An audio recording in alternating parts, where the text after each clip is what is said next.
애나 어른이나.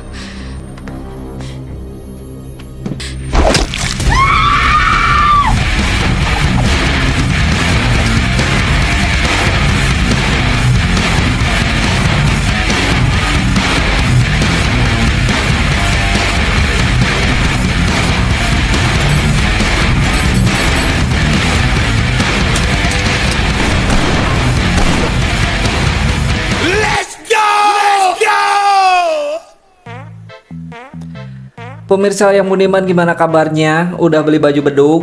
Padahal lebaran masih lama. Atau kurang-kurang ke lemari, siapa tahu nemu baju baru. Kali ini saya akan menceritakan alur film The Killer yang dirilis di tahun 2022. Film ini membuat saya terkesima dengan kebrutalan-kebrutalan di dalamnya, karena saya pribadi sangat suka dengan adegan-adegan yang seperti itu, karena bisa membuat adrenalin di tubuh saya memuncak hingga membuat semangat untuk menjalankan kehidupan ini. Baik, tanpa banyak basa-basi, karena sudah tidak sabar untuk mendongengkannya, langsung saja kita mulai. The Killers.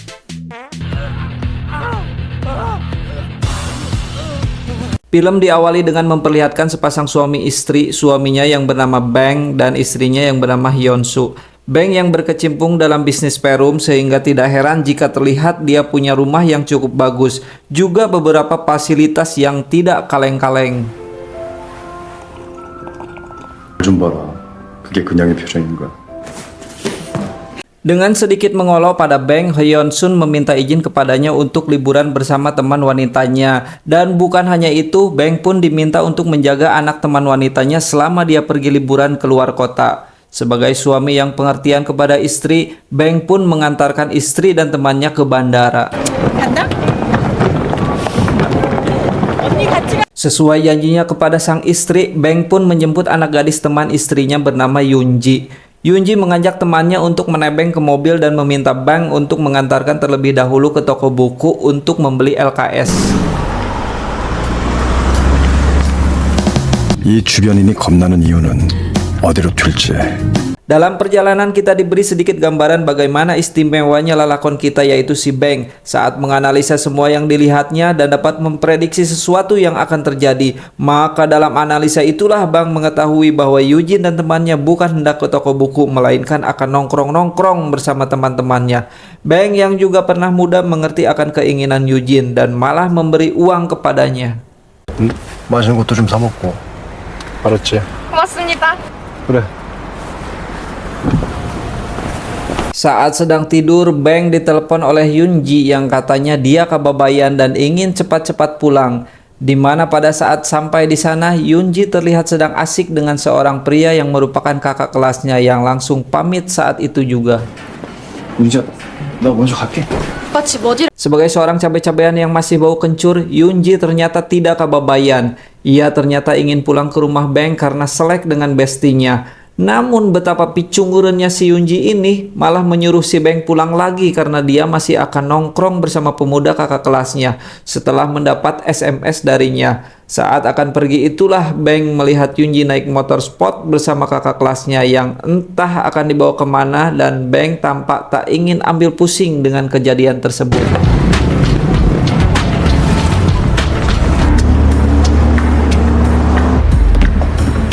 Orang ini bernama Casey. Dia adalah siswi senior yang bekerja sampingan sebagai germo yang menjual adik-adik kelasnya kepada para pria hidung belang, di mana Yoonji tertipu oleh kakak kelasnya yang berkomplot dengan si Casey ini. Merasa tertipu, Yoonji pun memaki-maki sehingga membuat Casey murka. Ketika Casey hendak menamparnya, 아다만 골라 처먹는 개 변태 새끼들인데. 미친년. 쌍년이. 말해. tiba-tiba Bang telah berada di tempat itu. Bang ternyata telah memasukkan alat pelacak saat memberikan uang ke Yoonji, sehingga Bang diam-diam mengikuti Yoonji karena merasa khawatir dengannya. 걔 다치면 안 되는 애야. 뭐야? 나간 애지. Merasa punya backingan, Casey dengan pedenya menyuruh untuk menghabisi Bang. Di sini kita lihat Bang yang tanpa kesulitan membasmi semua orang yang berada di tempat tersebut.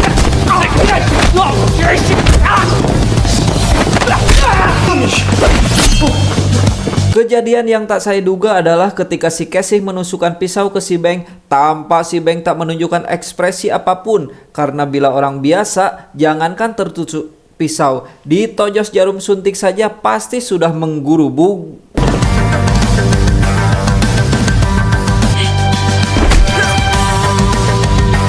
Keesokan harinya, akhirnya Yuji memutuskan untuk menginap di rumah Beng selama ibunya pergi berlibur. Yang dimana hal itu tentu saja membuat Beng merasa keberatan. Namun karena permintaan dari sang istri untuk menjaga Yunji, Beng terpaksa memenuhinya. 어저께 돈 줬잖아. 그걸로 밥 사 먹어. 그냥 아저씨 집에 쭉 있을래요. 젠장. Ketika malam hari saat Beng dan Yunji melewati gedung semalam, terlihat banyak sekali polisi di area gedung tersebut. Yang ternyata semua orang yang dihajar Beng semalam tewas dibunuh. Rupanya ada sekelompok mafia atau sindikat yang tak ingin bisnis penjualan cabai-cabeannya terbongkar. Maka mereka menghabisi orang yang berada di tempat tersebut kecuali Casey.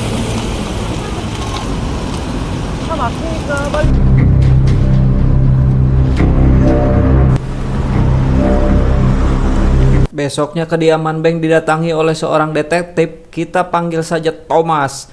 Berdasarkan rekaman CCTV yang berada di area sekitar, mobil Beng terlihat melintas di tempat kejadian perkara. Ketika si Thomas mengajukan beberapa pertanyaan yang cukup memojokkan, Beng terlihat tidak gugup sama sekali. Tandanya Beng sudah sangat terlatih dalam situasi seperti ini. 예. 그럼 오늘은 이만 일어나겠습니다. Tak lama berselang, Casey menelpon Yunji dan berkata akan menjebloskan Beng ke dalam penjara karena Casey memiliki pisau yang sempat dipegang oleh Beng pada peristiwa itu dan pastinya akan menjadi barang bukti seolah Benglah pelaku pembunuhan tersebut. Casey juga berkata bahwa sudah ada pelanggan yang menginginkan Yunji, di mana Casey meminta agar Beng segera menyerahkan Yunji dalam waktu 1 kali 24 jam. Karena jika tidak, Casey akan menyerahkan pisau tersebut ke polisi.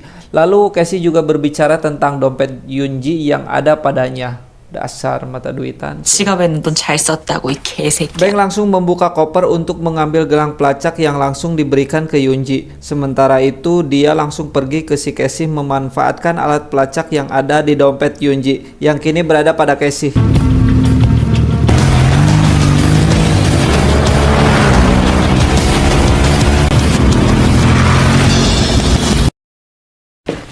아유 씨발 족가라 소리 하지 말고 이 씨발. 해봐. 아직 전화 없어? 여기 뭐 하는데요?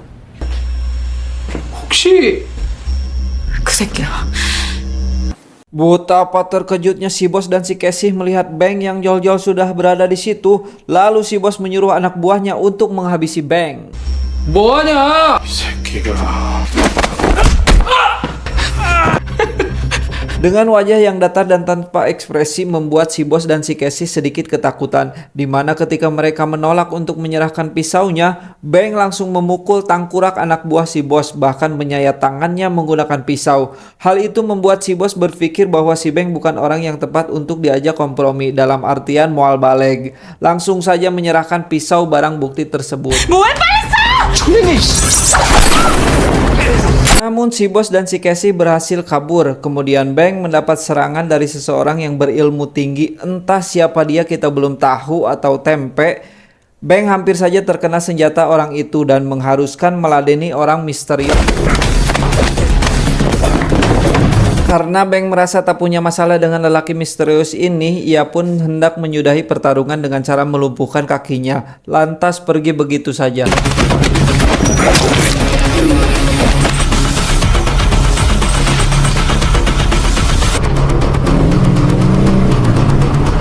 Saat Beng pulang ke rumahnya, ia mendapati rumahnya sudah berantakan. Yang ternyata Yunji telah diculik oleh sindikat yang mempekerjakan si Casey. Dengan gelang pelacak yang dipakaikan tadi ke Yunji, Beng pun dengan mudah melacak keberadaannya. Beng segera mengambil peralatan tempurnya untuk meladeni kelompok anjing edan ini.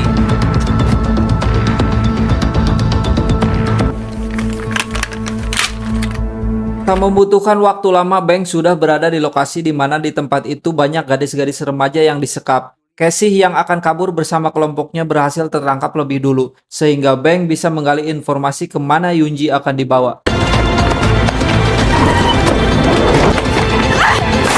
Karena gelang pelacaknya sudah diketahui, Beng terpaksa membawanya ke dalam.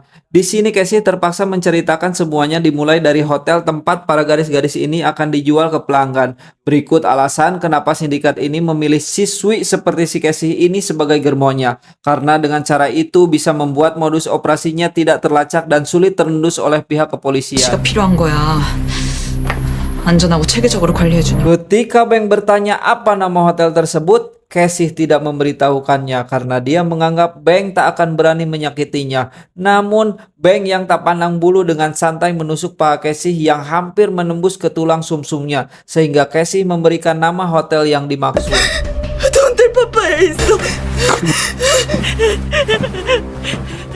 Beberapa saat setelah Bank pergi, Thomas dan pasukannya tiba di TKP, di mana Thomas menemukan Casey yang sudah tidak bernyawa lagi yang sepertinya sudah dieksekusi oleh sindikat agar Casey tak membeberkan keterangan lebih dalam tentang kasus ini. 근데 여기 그전부터 수상했어. 이상한 애들도. Bank sendiri telah sampai di hotel yang dimaksud, di mana di situ ia langsung disambut beberapa preman yang akan menghabisinya.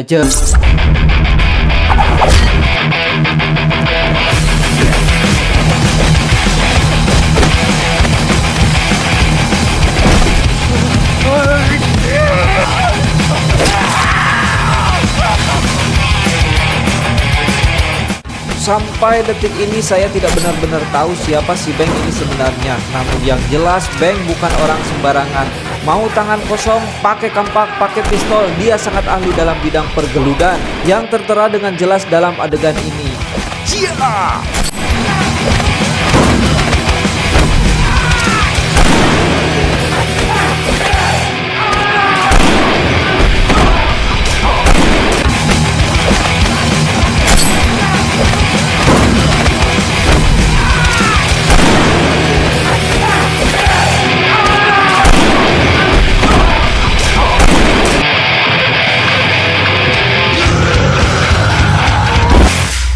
Setelah membantai semua para sindikat itu, Bank sengaja menyiksakan 3 orang.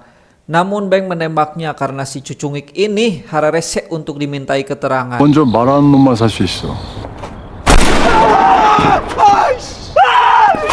Dari sini saya menyukai karakter si Bank karena tidak banyak cakap dan langsung saja pada poinnya. Ketika 3 orang ini bertele-tele, Bank pun menembaknya satu persatu. Saat tiba pada orang terakhir yang sudah kena mental, akhirnya bersedia memberikan informasi, tapi tetap saja ditembak. 저 진짜 몰라요. 정말이에요. Saat itulah lelaki misterius yang menyerang Bank tempo hari sudah berada tepat di hadapan Bank. Entah karena terlalu pede bisa mengalahkan Bank, dia memberitahu tentang keberadaan Yunji dan kemana Yunji akan dibawa. Dan hal itu adalah perbuatan bodoh karena dia tidak tahu apa yang sedang dihadapinya. Tolol.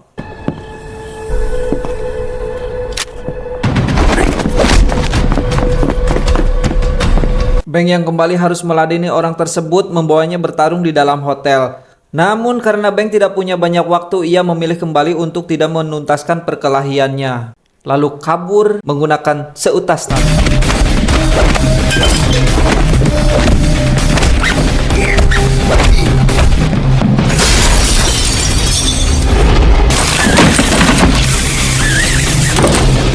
Bersamaan dengan itu, Thomas sudah berada di hotel tersebut dan langsung menodongkan senjatanya ke arah Bank, di mana dengan mudah Bank merebut pistol beliau dan memintanya untuk ikut ke pelabuhan tempat Yunji akan dikirim ke Rusia. Sesampainya di pelabuhan, Bank yang sudah seperti kaedanan mengendarai mobilnya, lalu ini yang terjadi.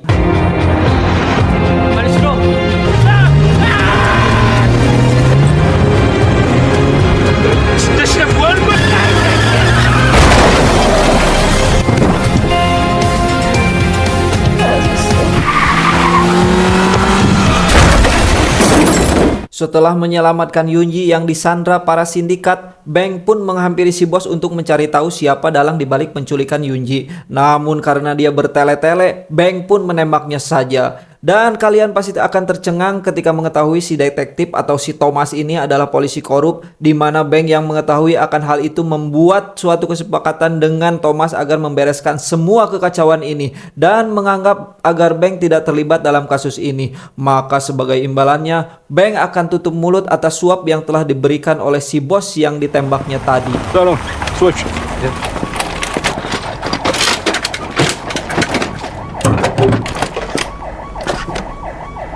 조만간 연락할게. Yoonji dan Beng dirawat di puskesmas selalu didatangi oleh si Thomas yang merasa penasaran bagaimana Beng bisa tahu tentang suap atau keterlibatannya dengan para sindikat. Dan setelah Beng menjelaskan hal tersebut, Thomas makin dibuat hookeun. Ketika Beng mengetahui saat ia terjatuh dari hotel tanpa sengaja ia melihat mayat Casey di bagasi mobilnya. Yang pastinya hal itu dilakukan untuk menghilangkan barang bukti yang tentu saja merupakan permintaan dari para sindikat Surabi Lempit. 너무 실망하지 마. 우리가 합리적으로 풀어볼 수도 있잖아. Beng yang merasa kentang karena sudah setengah jalan memutuskan untuk menuntaskan masalah ini sampai ke akar-akarnya. Karena bukan tidak mungkin dia beserta Yoonji akan terus diburu oleh kelompok sindikat tersebut. Namun Thomas menjelaskan bahwa sindikat ini mempunyai jaringan dengan kelompok mafia Rusia sehingga membuat Thomas ragu dengan Beng. Dengan kata lain, Thomas meragukan kapasitas Beng tentang keinginannya membasmi para sindikat ini. Beng pun mengiming-imingkan akan memberi Thomas sejumlah uang agar memberikan informasi dan Thomas pun setuju. Nah, asal ada uang mah segalanya pasti lancar atuh bro. 얼마까지 줄 수 있냐? 러시아 마피아까지 연결된 애들이야. Selang beberapa waktu Beng ditelepon oleh Thomas dan memberikan sebuah nama yang merupakan otak dari penjualan gadis-gadis ini. Dia bernama Park, tidak pakai LinkedIn. Park yang menjalankan bisnis dan menjualnya ke Rusia, di mana Park langsung terkejut ketika Beng yang tak menunggu lama langsung menghabisi seluruh anak buah.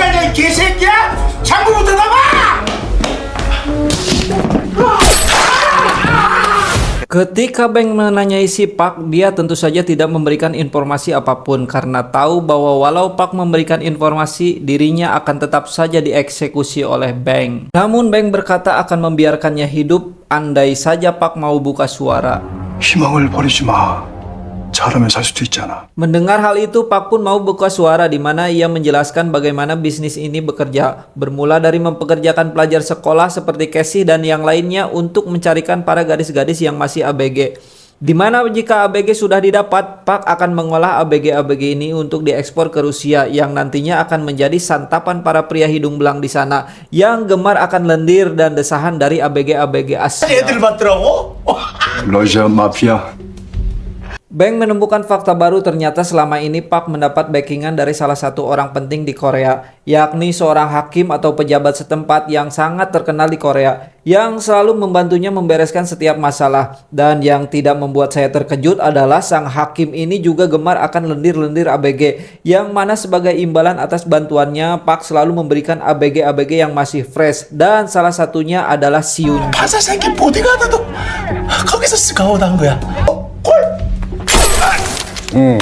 Malamnya Thomas memberikan nama terkait hakim yang dimaksud, di mana hakim tersebut merupakan kepala kejaksaan daerah di mana mempunyai latar belakang dari keluarga yang sangat terpandang dan kaya raya. Selain itu juga mempunyai pengaruh yang cukup kuat dan berkuasa di daerah tersebut. 집안 재력도 상당하고. 부탁 하나만 할게.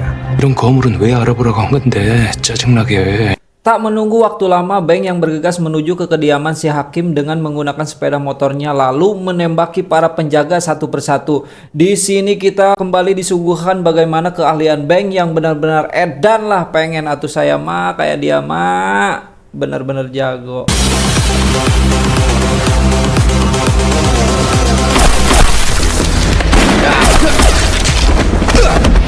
알렉스. 보리스. Di sana Beng kembali bertemu dengan pria misterius yang ternyata adalah pengawal pribadinya si hakim, di mana di sana sudah berada si Thomas yang bermaksud membantu Beng, namun ternyata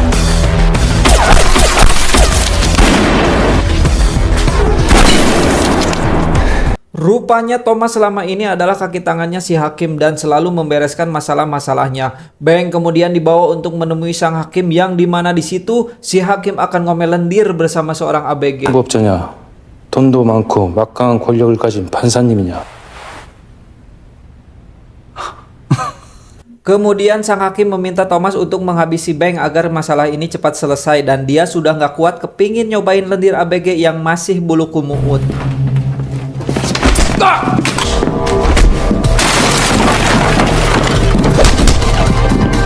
Ya, Beng pun berhasil menghabisi mereka semua. Dan ketika hendak akan menghabisi Thomas, Beng memberitahunya terlebih dahulu kalau dia sengaja membiarkan dirinya tertangkap agar dia dapat melihat bebenguk si hakim.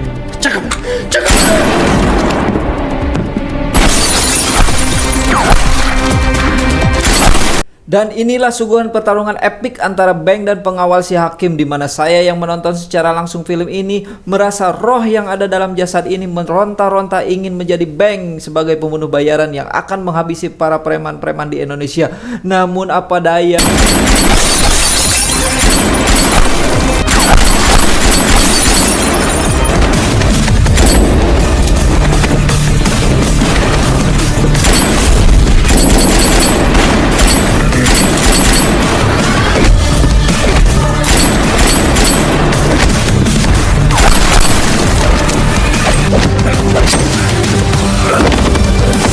Setelah melakukan pertarungan yang cukup alot, Beng berhasil melumpuhkan pengawal sang hakim dengan cara mengketik kepalanya menggunakan botol lalu menendang hingga terpental keluar bangunan.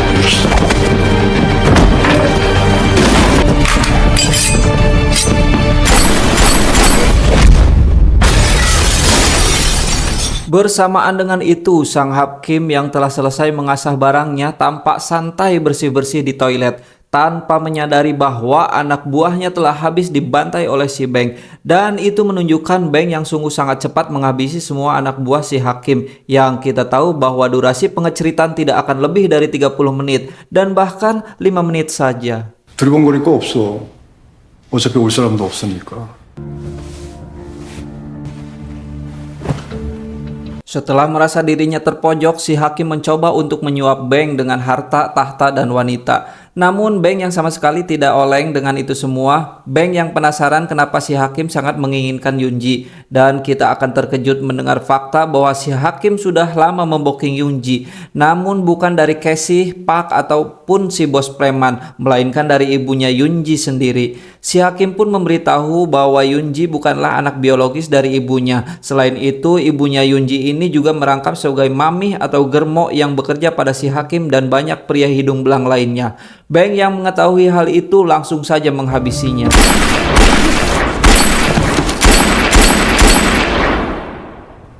Setelah semuanya selesai, Beng yang merasa kesal kepada ibunya si Yunji langsung saja pergi keluar kota untuk menemuinya. Dan tanpa rasa karunia karena dia wanita, Beng berhasil menaruh sebutir peluru di kepala germo itu.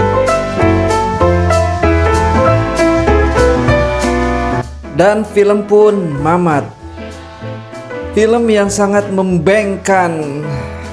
Dari sini saya atau kita dapat belajar dari sosok Beng yang walaupun kejam dan tak kenal kompromi, namun pada istrinya ia tetap lembut dan benar-benar menjadikannya sebagai ratu di kehidupannya.